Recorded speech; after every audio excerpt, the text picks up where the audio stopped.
What's the crux of the claim? What was the crux of the claim? Mm-hmm.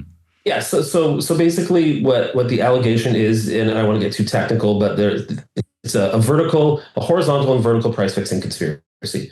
So in the horizon, you have the industrial bakers, Weston and Canada Bread, and then they colluded with all the retailers, the vertical. So you've got the manufacturers and the retailers, which is very unique. Usually you just have one or the other. Mm-hmm. So and we allege that they were all in cahoots to coordinate I think it's 14 price increases of packaged bread across the board. So we're talking all kinds of different things like hot dog buns, hamburger buns, naan bread, bagels, Correct. All these kind of things. Correct, exactly. And when they fixed the price, how much more were people paying for, say, a loaf of bread because of this scheme? 10 cents maybe. Mm-hmm. 10 cents. So it's the kind of thing where you wouldn't notice. Mm-hmm. But I mean, maybe some people who would notice. I mean, unfortunately, people who are below the poverty line notice the most. Mm-hmm. And unfortunately, people who are below the poverty line were disproportionately impacted by this because it's a staple and it's cheap and everybody buys bread.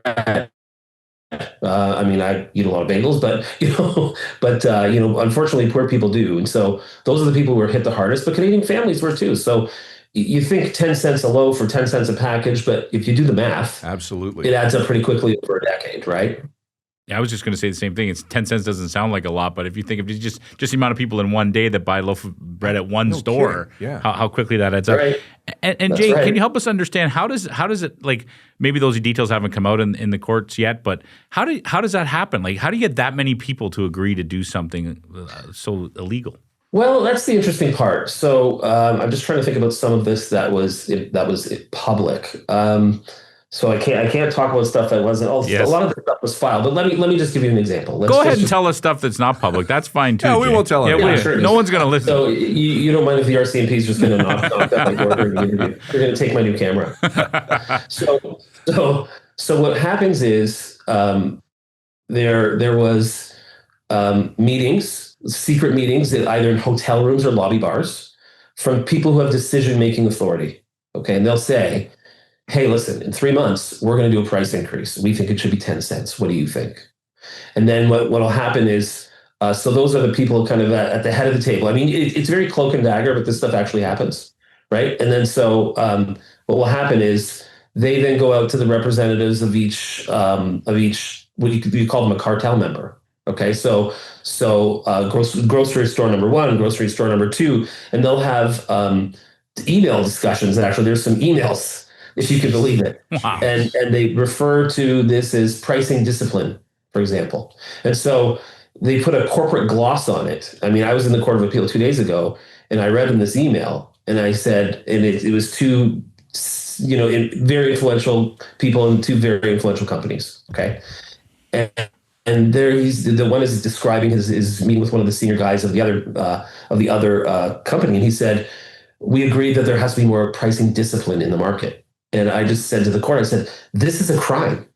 Like, just because it's in an email and it comes from an assistant and it might be included in a PowerPoint, like, this is illegal conduct. You're looking at price fixing.